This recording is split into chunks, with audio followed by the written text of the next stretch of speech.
یہ سارے ممالک حدیث میں موجود ہے کہ مسلمانوں کے ہاتھوں سے نکل جائیں گے جنہیں یہودی گریٹر اسرائیل میں شامل کرتے ہیں۔ شام سارا، عراق سارا، مصر کا ڈیلٹا جتنا علاقہ زرخیز ہے اس کا جو بھی اچھا علاقہ ہے سارا، شمالی حجاز کا علاقہ سارا، یہاں تک کہ حدیث میں تو آتا ہے کہ مدینے کے دروازوں تک پہنچ جائیں گے لیکن مدینے میں داخل نہیں ہو سکیں گے، اللہ تعالیٰ خصوصی حفاظت فرمائے گا۔ لیکن یہ کہ مدینے کے دروازے، اب مدینے سے اوپر کتنا حجاز کا علاقہ ہے، عرب کا، سعودی عرب کا، ترکی کا بھی مشرقی علاقہ جو ہے، یہ سارا موجود ہے، احادیث کے اندر موجود ہے۔ تو یہ بڑی تلخ بھٹی آنے والی ہے۔ یہ کیوں ہے سزا؟ سزا اس لیے ہے کہ ہم نے اسلام سے بے وفائی کی، سیدھی بات ہے۔ اللہ کو تو نہ ہم سے کوئی دشمنی ہے نہ ہمارے دشمنوں سے کوئی اس کی دوستی ہے، معاذ اللہ ثم معاذ اللہ، اس کی دوستی کہاں، کفار سے کہاں ہوگی؟ نبوکدنضر کے ہاتھوں بنی اسرائیل کو پٹوایا تھا اگر، تو کیا نبوکدنضر سے دوستی تھی اللہ کی؟ اور کیا اسرائیلیوں سے اور یہودیوں سے کوئی دشمنی تھی؟ معلوم ہوا کہ اللہ کا معاملہ جس قوم سے بھی ہے، کووننٹ ہے، وہ میثاق ہے ہمارا اللہ کے ساتھ، میثاق قرآن ہے ہمارا، ان کا میثاق تورات تھی، پکڑو اس کو، خذوا ما آتیناکم بقوۃ، پکڑو اس کو مضبوطی کے ساتھ جو ہم نے تمہیں دیا ہے۔ اگر اس سے بے وفائی کرو گے تو ہم سے کوئی تعلق نہیں، بلکہ تم مجرم ہوگے اصل۔ باقی لوگوں کے پاس تو کتاب ہے نہیں، شریعت ہے نہیں، دین ہے نہیں، ان کو تو پہنچانا تمہارے ذمہ تھا، تم تو ان کو کیا پہنچاتے، خود اس سے بے وفائی کر بیٹھے ہو، لہذا ساری دنیا کی گمراہی کی ذمہ داری بھی تمہارے کندھوں پر ہے۔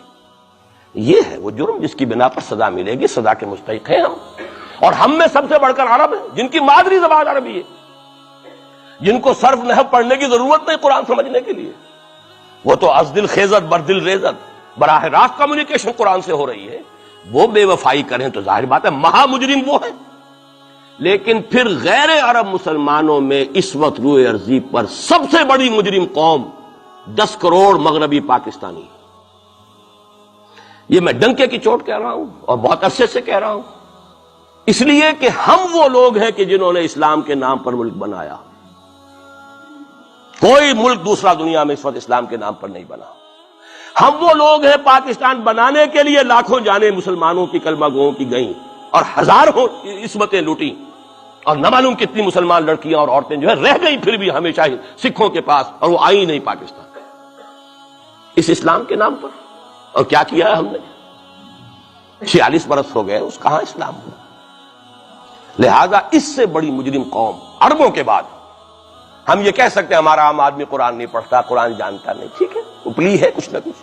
اس اعتبار سے ان کے بعد نمبر ہمارا ہے، لیکن باقی پوری دنیا کے مسلمانوں سے بڑھ کر مجرم ہیں۔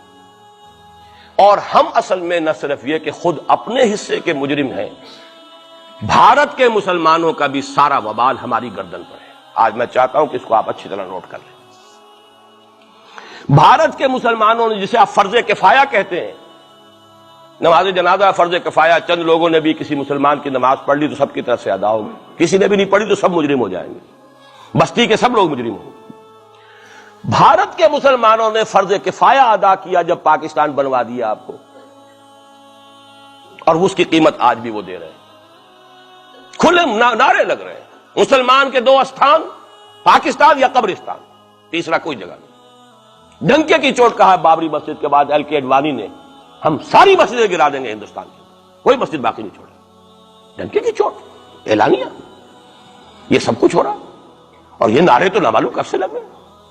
اور نہ معلوم کب سے میں یہاں ان مسجدوں کے اندر بھی اور اپنی تقریروں میں وارن کرتا رہا ہوں کہ کیا وہاں ہو رہا، لیکن ہمارے تو کان پر جوں نہیں ریگتی، ہمارے تو وہی دھندے ہیں، وہی کاروبار ہے، اپنا بزنس ہے، اس کے سارے مسئلے ہیں، اس کی اپنی بلڈنگیں ہیں، اپنی موٹریں ہیں، اپنے ٹیلی ویژن ہیں، اپنے کئی کورسز کے ڈنرز ہیں۔ اللہ اللہ خیر صلی اللہ، ہمیں بحث کیا اسلام سے؟ تو بتائیے ہم سے بڑا مجرم کون ہوگا؟ آج جو کچھ ہندوستانی مسلمان پر بیت رہی ہے اس کا جرم ہمارے کندھے پر۔ یہ میں جذباتی انداز میں نہیں کہہ رہا، میں تو 2 اور 2 4 کی طرح ثابت کر سکتا ہوں۔ انہوں نے فرض کفایہ ادا کر دیا،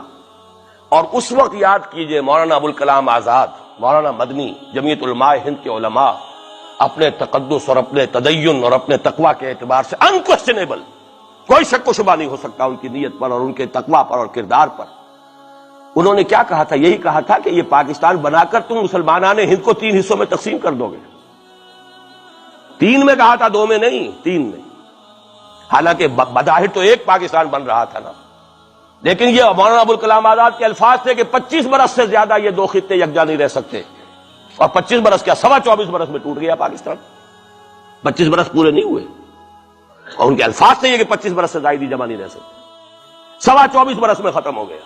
16 دسمبر 1971 کو پاکستان ختم ہو گیا کہ نہیں ہو 71 کو۔ بہرحال نوٹ کرنے کی بات ہے، ہم نے کیا کہا تھا، میں بھی مسلم لیگی تھا، میں نے بھی نعرے لگائے ہیں، چاہے غیر شعوری دور تھا، ہائی اسکول اسٹوڈنٹ تھا، پاکستان کا مطلب کیا، لا الہ الا اللہ، فلک شگاف نعرے لگائے ہیں،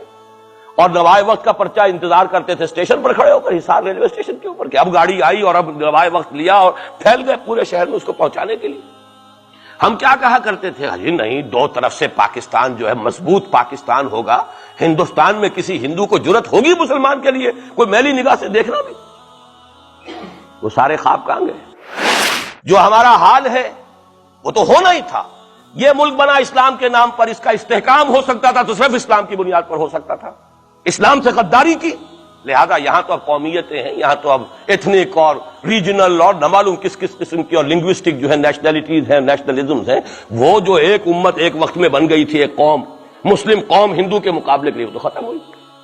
اور حال کیا ہو گیا ہے،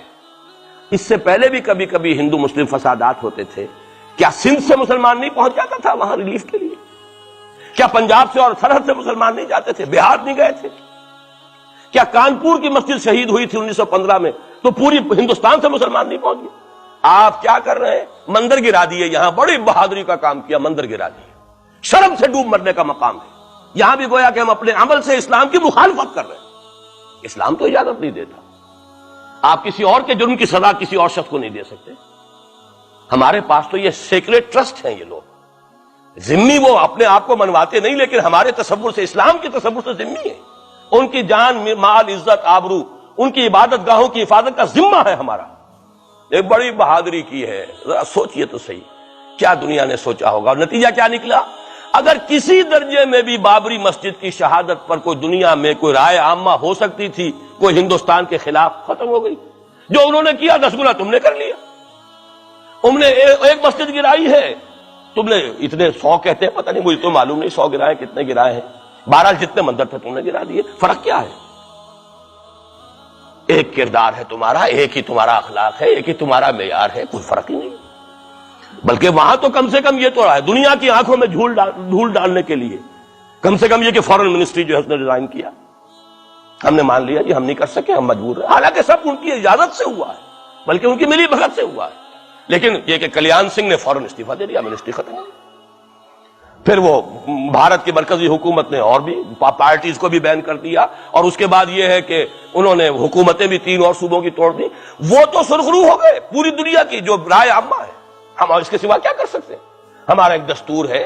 دستور میں جو بھی صوبائی حکومت ہوتی ہے اس کی اجازت کے بغیر ہم فوج بھیج نہیں سکتے، وہاں پہ صوبائی حکومت تھی، اس نے ہمیں یقین دہانی کرائی تھی، سپریم کورٹ کو بھی یقین دہانی کرا دی تھی کہ مسجد کو کچھ نہیں ہوگا، تو ہم تو اس کے اوپر ڈیپینڈ کر رہے تھے، ہے سب جھوٹ، سب کو پتا تھا جو کچھ ہوگا، اندر خانے ملی بھگت تھی، لیکن یہ ہے کہ کم سے کم انہوں نے فیس سیونگ کے لیے ان کے پاس مواد موجود ہے، آپ کے پاس تو وہ بھی نہیں، آپ کے تو اخبارات نے لکھا ہے کہ کارپوریشنز کے ٹریکٹرز جو ہیں گئے ہیں گرانے کے لیے، اور وزراء جو ہے، ایک وزیر کا نادر پرویز کا تو نام آیا ہے، اخبار میں خبر تھی، ہم نے بھی پڑھی تھی، فوٹو بھی دیکھا تھا کہ وہ خود ہاتھ میں پھاوڑا لے کر جو ہے وہ منظر گرانے کے لیے چلے۔ یہ جو صورتحال ہے جان لیجئے، اس وقت میں آپ کو بتانا چاہتا ہوں، ہندوستان کے مسلمان پر تو جو قیامت بیت رہی ہے بیت رہی ہے۔ میں نے اپنا ایک تاثر کچھ عرصے پہلے یہاں پہ بیان کیا تھا، رہا ہے میرا تاثر، اور وہ ہے اصل میں وہ لاسٹ سپر جو ہے انجیل میں جس کا تذکرہ ہے حضرت مسیح علیہ السلام نے جو آخری کھانا رفع سماوی سے قبل کھایا ہے اس باغ میں جہاں روپوش تھے اپنے حواریین کے ساتھ، تو اس میں یہ الفاظ آئے ہیں، میں نہیں جانتا صحیح ہیں غلط ہیں، وہ ایک علیحدہ بات ہے کہ آپ نے وہ روٹی توڑی اور کہا کھاؤ، eat and this is my flesh, یہ میرا گوشت ہے، کھاؤ، اور اس کو کہتے ہیں وائن، کوئی مشروب ہوگا جو بھی ہوگا، ڈالا کہ پیو، drink and this is my blood. میرا احساس ہمیشہ یہ رہا ہے، اس کے بعد کچھ ماند پڑ گیا، جب یہاں مسلمان نے یہاں مارا ہے اور کچلا ہے اور زندہ آگ میں جلایا ہے، پھر بات ختم ہو گئی، میرے دل کے اوپر سے وہ احساس ختم ہو گئے۔ وہاں ہندو کے ہاتھوں جب مسلمان کے ساتھ یہ کچھ ہوتا تھا تو پھر جب میں کھانا کھاتا تھا محسوس کرتا تھا کہ میں ہندوستانی مسلمان کا گوشت کھا رہا ہوں اور ہندوستانی مسلمان کا خون پی رہا ہوں۔ یہ ہمیں عیش جو یہاں حاصل ہیں، جو آرام حاصل ہے، جو ہمیں یہاں پر سہولتیں حاصل ہیں، جو معاشی اس کی کاسٹ پر ہے. اس نے آپ کو یہ ملک لے کر دیا اور آج تک اس کی قیمت ادا کر رہا ہے. اور ہم جو ہے عیش کر رہے ہیں، گل چھرے اڑا رہے ہیں. یہاں جس کے پاس 2 پیسے ہو گئے برقع اتار کے اس نے پھینک دیا. یہ معلوم ہوتا ہے کہ یہ تو مفلسی کو چھپانے کا ذریعہ تھا. 4 پیسے ہوں، اچھے کپڑے پہنے ہوئے ہوں، میک اپ صحیح کیا ہوا ہو تو پھر برقعے کی کیا ضرورت ہے؟ اور میں نے شاید سنا ہے آپ کو، مجھ سے تو چند لڑکیوں نے یہ الفاظ کہے باقاعدہ. میں جب پریکٹس کرتا تھا لاہور میں کرشن نگر میں، تو ایک گھرانے کی، اور مجھے معلوم ہوا کہ ان کے والد انتہائی نیک تہجد گزار. کئی لڑکیاں تھیں بہنیں، ایک ہی تقریباً عمر 200 سے 1.5 سال کی. کبھی وہ آتی تھی کلینک میں میرے تو برقعے سمیت، کبھی آ رہے ہیں تو بغیر برقعے کے. میں نے پوچھا یہ کیا تماشا ہے آپ لوگوں کا، کبھی بغیر برقعے کے کبھی برقعے سمیت. صاف جواب دیا. میں ان کے الفاظ کوٹ اینڈ کوٹ میں ان کے الفاظ کوٹ کر رہا ہوں.